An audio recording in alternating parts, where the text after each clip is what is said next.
السلام عليكم ورحمة الله وبركاته أعزائي طلبة وطالبات وأولياء أمور الصف الثالث الإعدادي بإذن الله متابعين مع بعض المنهج من خلال الكتب الدراسية المختلفة.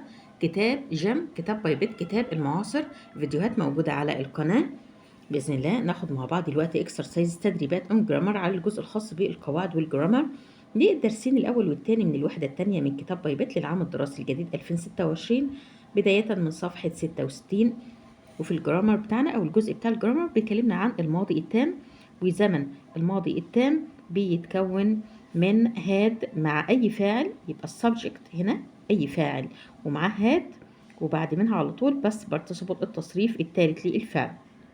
وكمان بيكلمنا عن حالة اف الشرطية الحالة الثالثة. حالة اف الشرطية الحالة الثالثة بيجي لي بعدها هنا جملة ماضي تام، يبقى هنا بعدها على طول ماضي تام، جملة جواب الشرط اللي بعد اف ماضي تام، والجملة اللي بعد كده بيتكون من would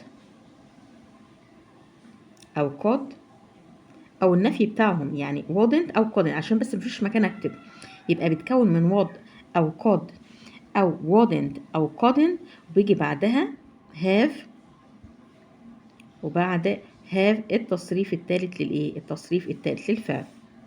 يبقى عندي دي حالة اف الشرطية الحالة الثالثة. الحالة الثالثة بتتكون من ايه؟ من اف وبعد كده ماضي تام مع اي فاعل هاتوا التصريف الثالث للفعل. وفي جواب الشرط او الجملة اللي بعد كده بعمل كده كوما، وبعد كده الجملة اللي بعد كده جملة كاملة بتتكون من الفاعل would او could او wouldn't او couldn't وبعد كده have وبعد كده التصريف الثالث للفعل. ده كده باختصار الجزء بتاع الجرامر اللي انا هشتغل عليه دلوقتي. رقم 1 طبعا الشرح موجود على القناة إن شاء الله، يعني اللي يحب يتابع يشوفه على القناة. رقم 1 أول حاجة يعني في سؤال الاختيارات بيقول if she not late، يعني لو هي كانت جت متأخر she would have caught the train، كان ممكن لحقت القطار. يبقى لو كانت جت متأخر هي كان ممكن تلحق الايه القطار. يبقى if she وبعد كده late يعني متأخر، يبقى عندي هنا if بحط عيني عليها. أبص على جملة جواب الشرط بلاقي أهي would have caught the train، كان ممكن لحقت القطار. يبقى أنا عايزة هنا ماضي تام. في زمن الماضي التام أنا هتكون من had والتصريف الثالث للفعل، يبقى had left ولا is leaving ده كده مضارع مستمر. has studied يعني دي has وكمان الفعل أصلا مش مناسب، يبقى عندي هنا ده زمن مضارع تام وليفز ده كده مضارع بسيط به اس مع فعل مفرد. عايزة ماضي تام يبقى had left. معنى الجملة ايه؟ if she had left late لو هي كانت مشيت متأخرة she would have caught the train يعني كان ممكن تلحق الايه القطار. بعد كده رقم 2 والسؤال التاني بيقول لي we not have gotten lost يعني ايه؟ يتوه او يضل الطريق، يتوه كده في الطريق. if we had brought the map لو كنا احضرنا الايه الخريطة، يبقى عندي if بحط كده عيني عليها جايب لي بعد منها زمن الماضي التام ادي had والتصريف التالت للفعل ماضي تام، يبقى الجملة اللي قبلها تكون ايه؟ would او could وبعد كده هاف والتصريف التالت. طب هو اصلا مريحنا خالص اهو جايب لي هاف والتصريف التالت للفعل، يبقى انا هختار ايه؟ هو طبعا جايبها لي منفيه هنا. عندي هنا want اللي هي اختصار will not، لا طبعا مش هينفع. must معنى يجب، can't لا يستطيع، يبقى wouldn't. نقول معنى الجملة we wouldn't have gotten lost يعني كان ممكن ان احنا ما نتوهش if we had borrowed the map لو احنا كنا احضرنا الخريطة. يبقى احنا تهنا، ما انا بتخيل عكس الماضي، يبقى احنا تهنا لان احنا ما احضرناش الخريطة ما جبناش الخريطة، يبقى انا بتخيل عكس الايه الماضي. يبقى لو احنا كنا احضرنا الخريطة كان ممكن ما نتوهش، يبقى احنا تهنا وما جبناش الخريطة، هي بتتفهم كده. رقم 3 بيقول لي ايه؟ if I not my umbrella I wouldn't have gotten wet. عايز يقول يعني لو انا كنت احضرت الشمسية ما كنتش اتبليت، يبقى انا ما احضرتش الشمسية واتبليت. وات يعني ايه؟ مبتل او يبتل. يبقى عندي هنا اف جالي بعدها في جواب الشرط wouldn't جايبها لي منفيه وهاف والتصريف التالت للفعل. دي حاله اف الشرطيه الحاله التالته. الحاله التالته يبقى انا عايزه ايه؟ ماضي تام. ماضي تام مع اي فاعل هاد والتصريف التالت للفعل. لكن هاف بروت مضارع تام. bring كده الفعل في المصدر مع الاي بقت مضارع بسيط. am bringing مع الاي هتبقى مضارع مستمر. انا عايزه ماضي تام. يبقى معنى الجملة if I had brought my umbrella لو كنت جبت الشمسية بتاعتي I wouldn't have gotten wet ما كنتش اتبليت. يبقى أنا ما جبتش الشمسية واتبليت. بتخيل إيه؟ العكس، عكس الماضي. يبقى had brought. رقم 4 if أحمد نقط more we would have passed the exam. عايز يقول يعني لو أحمد كان ذاكر أكتر كان ممكن ينجح في الامتحان. يبقى لا هو ذاكر أكتر ولا هو نجح. يبقى عندي هنا اف جالي في جواب الشرط اهي في الجمله الثانيه وات وهاف والتصريف الثالث للفعل.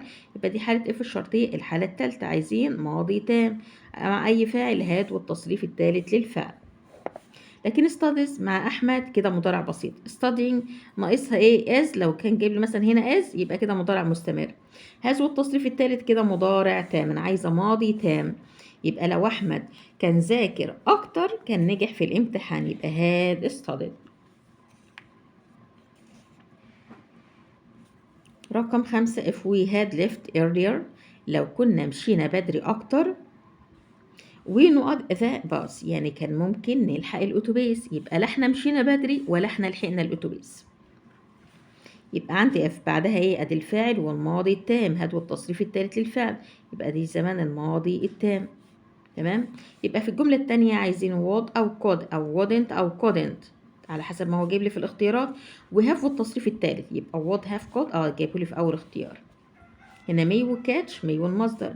هاد وكود هاد والتصريف التالت ده كده ماضي تام. أنا أصلا ماضي تام بعد اف مش في جواب الشرط، في فعل الشرط في الجملة الأولانية مش التانية. والكاتش وير والمصدر. يبقى would have could. يبقى معنى الجملة if we had left earlier لو كنا مشينا وغادرنا بدري أكتر we would have caught the bus كان ممكن ان احنا لحقنا الايه؟ الاتوبيس. رقم 6 we wouldn't have gone out يعني كان ممكن او محتمل ان احنا ما نخرجش. if it عايز يقول لو الدنيا كانت مطرت. يبقى عندي هنا if حط هنا عليها جايب لي هنا wouldn't منفيه اهي وهاف والتصريف التالت. يبقى دي حاله if الشرطيه الحاله الثالثه. يبقى انا عايزه زمن الايه؟ زمن الماضي التام مع اي فاعل had والتصريف التالت للفعل. had والتصريف التالت للفعل. لكن has rained مضارع تام. rained ماضي بسيط. rain كده الفعل في المصدر. يبقى معنى الجملة we wouldn't have gone out يعني كان ممكن ما نخرجش لو كانت مطرت. تمام. يبقى هي ما مطرتش واحنا ايه؟ واحنا خرجنا. ده معنى الجملة. بتخيل عكس الماضي. السؤال السابع بيقول if he had driven carefully لو هو كان ساق carefully يعني بحرص وبحذر خد حذره كده هو سايق. هنا نقط the accident يعني عايز يقول هنا ايه؟ هو كان يتجنب انه يعمل حادث. يبقى هو ما ساقش بحذر وكمان عمل حادث. يبقى هنقول هنا ايه؟ ادي اف بعدها ادي الفاعل وهاد والتصريف الثالث ماضي تام. عندي هنا ماضي تام. يبقى في جملة تانية ايه اللي بعد الكومة كده في جواب الشرط بستخدم would وهاف والتصريف التالت للفعل. يبقى would have avoided the accident كان ممكن ان هو ايه؟ يتجنب الايه؟ في accident اللي هو الحادث. ما كانش هيعمل حادث. يبقى هو ما خدش باله وعمل حادث. يبقى هنستخدم هنا في جواب الشرط would وhave وavoided يعني would وhave والتصريف الثالث. لكن would avoid يعني هنا would والتصريف الأول للفعل أو المصدر. وعندي هنا will avoid ده كده مستقبل بسيط والمصدر. وhad avoided had والتصريف الثالث ماضي تام وأصلا if هي اللي بعدها ماضي تام. لكن في جواب الشرط would وhave والتصريف الثالث. يبقى دي كمان مستبعدة. رقم 8 بيقول لي هنا if we had gone to the museum لو كنا رحنا لميوزيوم لو كنا رحنا المتحف ونقط the new exhibition يعني عايز يقول يعني احنا كان ممكن نشوف الايه؟ المعرض اللي هو معمول هناك. يبقى عندي اف جالي بعدها ماضي تام. عندي هنا ماضي تام، يبقى في الجملة التانية ايه؟ يبقى بعد الكومة كده الفاعل ووات وهاف والتصريف التالت. وات وهاف والتصريف التالت، لكن هنا وات سي وات والمصدر. سو كده بقت ماضي بسيط، سي كده بقت مضارع بسيط، والمصدر. لكن انا هنا اخترت وات وهاف والتصريف التالت للفعل عشان خاطر انا دي حالة اف الشرطية، الحالة الايه التالتة، دي حالة التالتة. يبقى لو احنا كنا رحنا للمتحف احنا كنا شفنا او كان ممكن نشوف المعرض، يبقى احنا ما رحناش وما شفناش المعرض.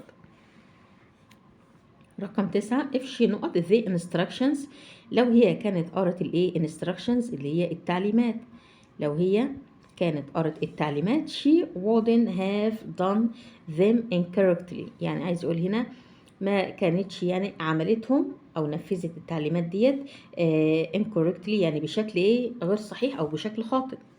يبقى هي ما قرأتش التعليمات ونفذتها بشكل خاطئ. يبقى عندي هنا اف بعدها شي، عايزة الماضي تام. الماضي التام هاد والتصريف الثالث للفعل، يبقى هاد ريد. طب ليه ريد؟ ما هي ريد يعني هي النطق بتاعها مختلف لكن هي نفس الحروف. لكن هنا وات هاف ريد الكلام ده في جواب الشرط في الجملة الثانية مش اللي بعد اف. ريدز الفعل وبه اس الكلام ده شي ريدز بقت مضارع بسيط. شي ريد شي والتصريف الثاني للفعل لو احنا هنقولها طبعا ماضي بسيط يبقى هنا التصريف الثاني الفعل كده بقت ماضي بسيط. يعني لو هي مضارع كان حط لها اس لان شي مفرد. يبقى عندي هنا if she had read the instructions، لو هي كانت قرأت التعليمات she wouldn't have done them incorrectly، يعني هي ما كانتش هتعملها بايه بشكل خاطئ او بشكل غير صحيح. يبقى هي ما قرأتش التعليمات وعملتها بشكل خاطئ وغير صحيح.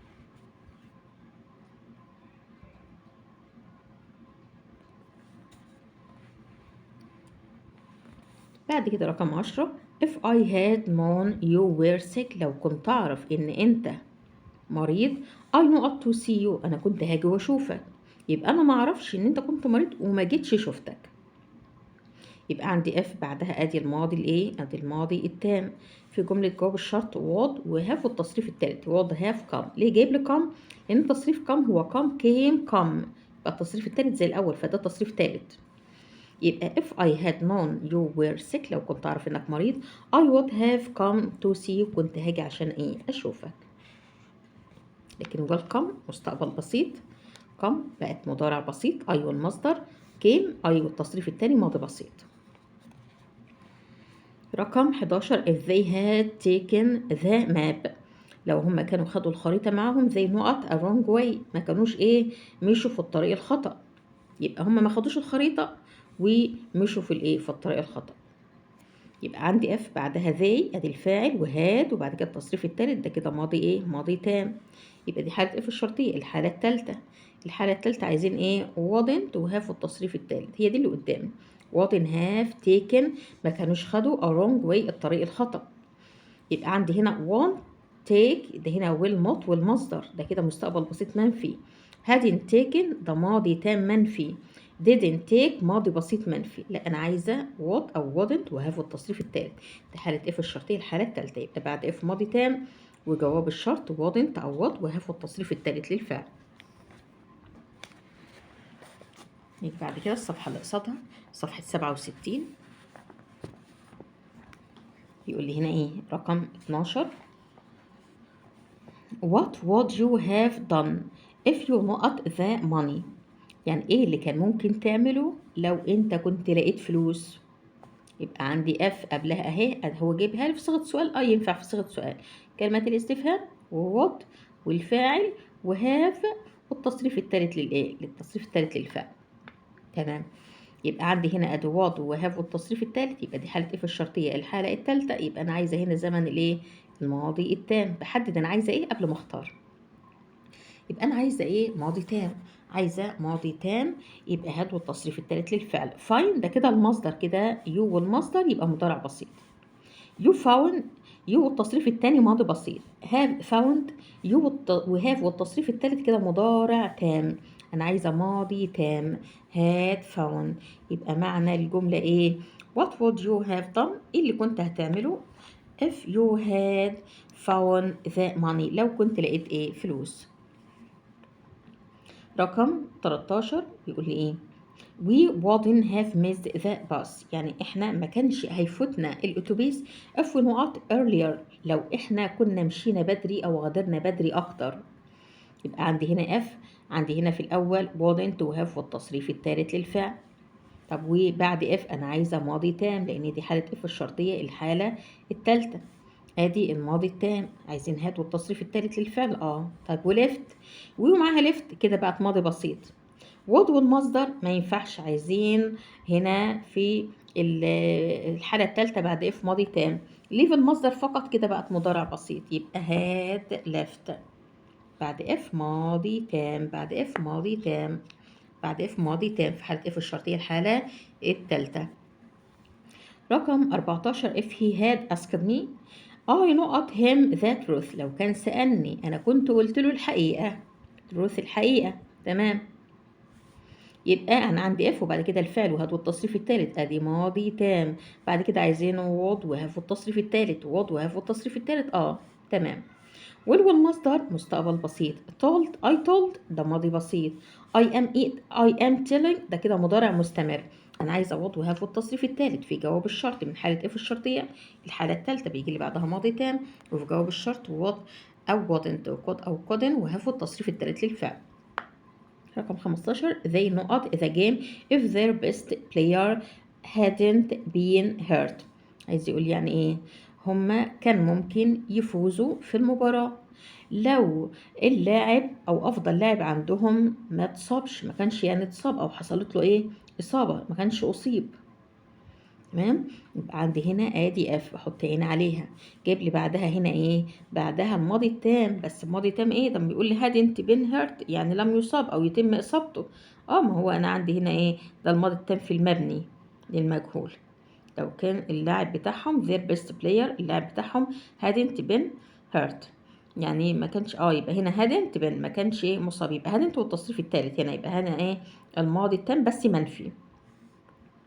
يبقى زي عايزين ايه؟ 1 الفعل في المصدر ما ينفعش.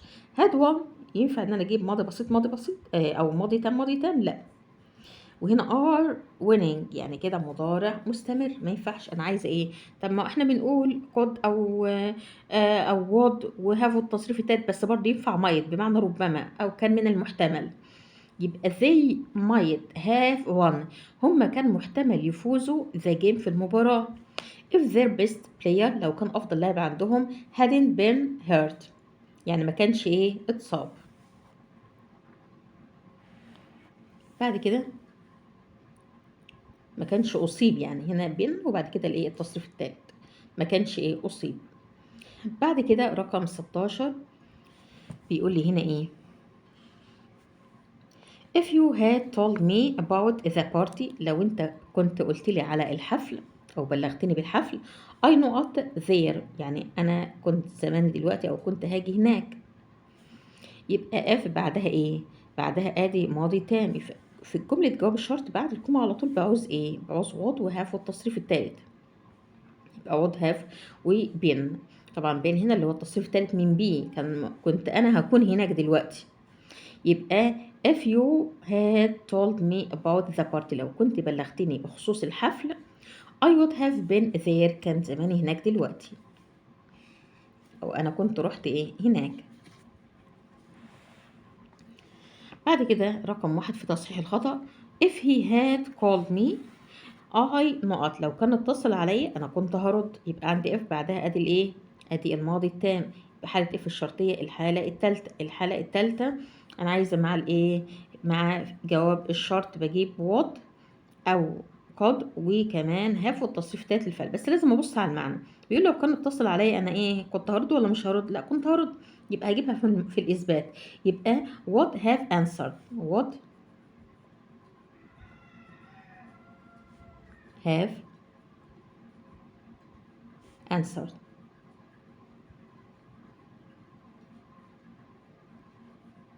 أنا كنت هرد. رقم 2 بيقول لي هنا we not to the park if it hadn't rained، كان ممكن نروح البارك لو ما كانتش مطرت. يبقى هي مطرت واحنا ما رحناش البارك، تمام. يبقى عندي هنا اف جاب لي بعدها ادي ادي الماضي التام جابه لي منفي. طيب ادي الماضي التام، يبقى عايزين هنا عايزين would we have والتصريف التالت من جو وهو gone، يبقى would have gone. would have gone. رقم 3 if you نقط، يعني لو انت يعني كنت استمعت لي you wouldn't have made that mistake، يعني لو انت كنت استمعت ما كنتش ارتكبت هذا الخطأ، يبقى انت ما استمعتليش وارتكبت الخطأ. يبقى لو كنت استمعت لي يبقى عندي هنا F بعدها ماضي تام مع أي فاعل had والتصريف التالت للفعل أدي had، والتصريف التالت للفعل بتاعي من الأفعال أصلا منتظمة listen هيبقى listened.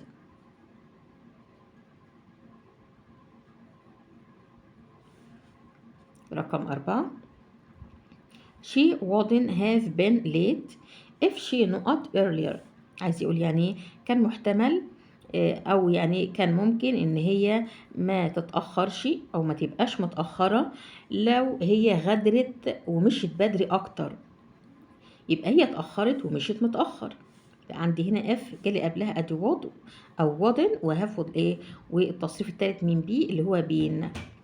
طيب عندي هنا ايه بعدها بعد اف عايزه ماضي تام مع اي فاعل هاد والتصريف التالت للفعل هاد والتصريف التالت من ليف وهو ايه ليفت من الافعال الغير منتظمه ليفت. رقم 5 يقول هنا he نقط the car if he had enough money، كان ممكن يشتري سيارة لو كان معاه فلوس كفاية، يبقى هو ما اشتراش سيارة وما كانش معاه فلوس كفاية. عندي هنا اف بعدها ادي الماضي الايه الماضي التام، ادي الماضي التام يبقى عايزين قبلها would والايه والهاف والتصريف التالت للفعل، يبقى ادي would have والتصريف التالت من باي وهو bought.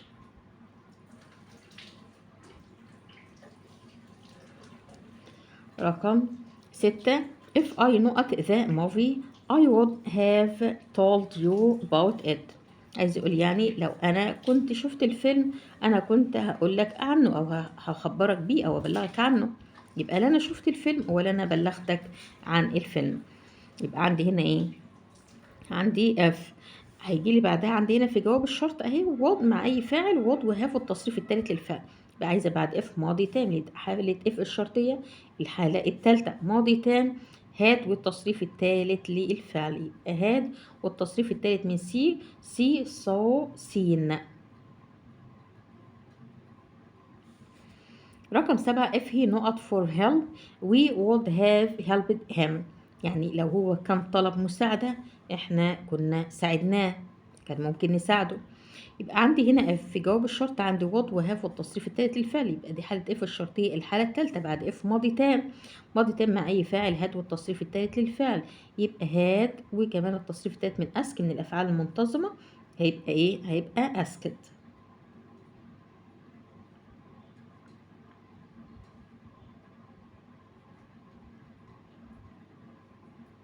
اسكت فور يعني طلب المساعدة.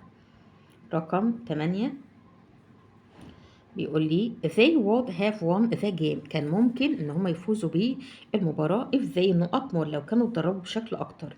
يبقى عندي هنا if جالي قبلها ايه would وهاف والتصريف التالت، يبقى دي حالة if الشرطية الحالة التالتة بعدها بعد if بيبقى ماضي تام مع اي فاعل had والتصريف التالت للفعل، يبقى had والتصريف التالت من practice هضيف لها فقط الدي من الافعال المنتظمة، يبقى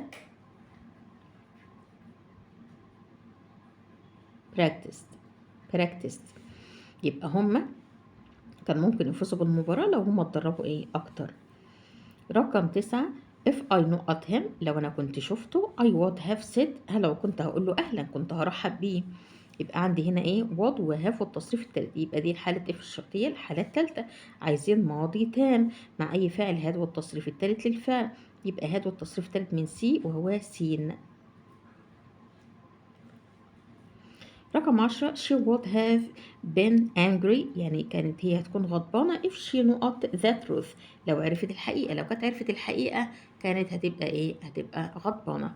يبقى عندي هنا اف بحط عيني عليها، قبلها واد وهاف والتصريف الثالث للفعل، يبقى بعدها ماضي تام. ماضي تام هاد والتصريف الثالث من نوع، بضيف لها فقط الان كده بعد الفعل الاساسي، بضيف لها ان في الاخر يبقى نون.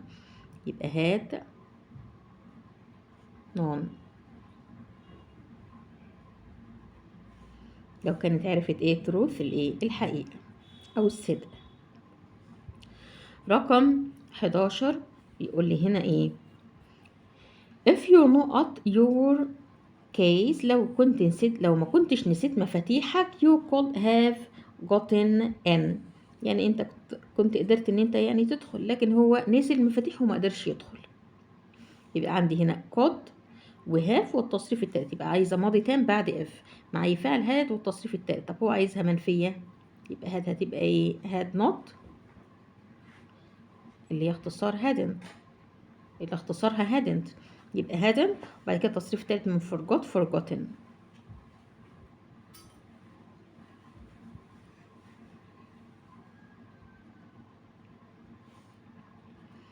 رقم 12 we would have taken a taxi، كان ممكن ناخد تاكسي if it نقط لو كانت مطرت، يبقى هي احنا ما خدناش تاكسي وهي ما مطرتش. يبقى عندي if قبلها ادي وات وهاف والتصريف الثالث للفعل، يبقى بعدها ماضي تام مع اي فاعل، هاد والتصريف الثالث للفعل، رين من الافعال المنتظمه بضيف لها فقط الاي والدي، يبقى ريند. رقم 13 if the movie interesting we would have seen it، عايز يقول هنا ايه لو الفيلم ما كانش شيق احنا ما كناش شفناه، يبقى الفيلم كان شيق واحنا شفناه. يبقى عندي هنا ايه ادي جمله جواب الشرط اهي في الجمله الثانيه واد وهاف والتصريف الثالث للفعل، يبقى عايزه بعد اف ايه ماضي تام مع اي فاعل مفرد او جمع هات والتصريف الثالث للفعل، يبقى هاد. طب احنا عايزينها منفيه، هتبقى هادنت والتصريف الثالث من بي وهو بين، يبقى هادن بين. رقم 14 he wouldn't have slept if he not more careful، هو ما كانش هيتزحلق لو كان حريص اكتر. يبقى عندي هنا if جالي قبلها ايه wouldn't وهاف والتصريف الثالث للفعل، يبقى بعدها ماضي تام. ماضي تام يعني هاد والتصريف الثالث للفعل، يبقى هاد والتصريف الثالث من بي وهو بين او بين. بعد كده بيقول لي ايه find the mistake and correct it، شوف الخطأ فين في الأربع جمل دول وحط تحته خط وصححه. رقم 1 if she has woken up earlier، لو كانت صحيت بدري أكتر she wouldn't have missed the bus، ما كانش فاتها الأتوبيس، يبقى لا هي صحيت بدري وكمان فاتها الأتوبيس، ما صحيتش بدري وفاتها الأتوبيس. يبقى عندي هنا اف بحط عيني عليها، مش هي اللي خطأ، يعني مش هي اللي خطأ اهي تمام، يبقى بحط عيني على اف. يبقى في جواب الشرط عند واد وهاف والتصريف التالت للفعل، يبقى دي حالة اف الشرطية الحالة التالتة، يبقى بعد اف عايزة ماضي تام. ماضي تام مع اي فاعل مش هاز بقى، هاد والتصريف التالت للفعل، يبقى هاد.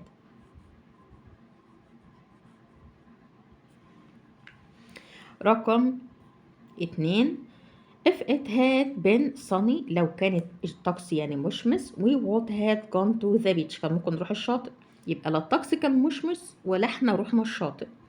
يبقى عندي هنا اف نبص كده نلاقي هنا بعدها ماضي تام، تمام ادي هاد والتصريف التالت. نشوف بقى الجزء التاني we would had gone would وبعدها had وبعد كده التصريف التالت لا have، يبقى بدل had هتبقى ايه have. نعمل كده نصلحها نخليها have.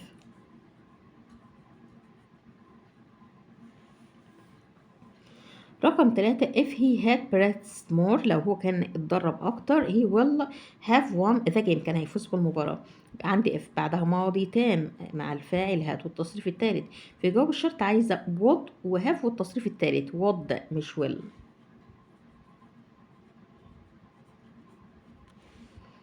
رقم 4 if they had saved their money، لو كانوا وفروا فلوسهم they will have bought a new car، كانوا اشتروا سيارة جديدة. يبقى لا هم وفروا ولا اشتروا سيارة جديدة. يبقى عندي هنا اف بعدها اداة الماضي التام، ما هو كده الجزء ده صحيح. يبقى they مع had ومع التصريف التالت. في الجملة الجواب الشرط بقى الجملة التانية عايزين would وهاف التصريف التالت، واجيب لي هاف والتصريف التالت، يبقى بدل will هتبقى ايه هتبقى برضو would.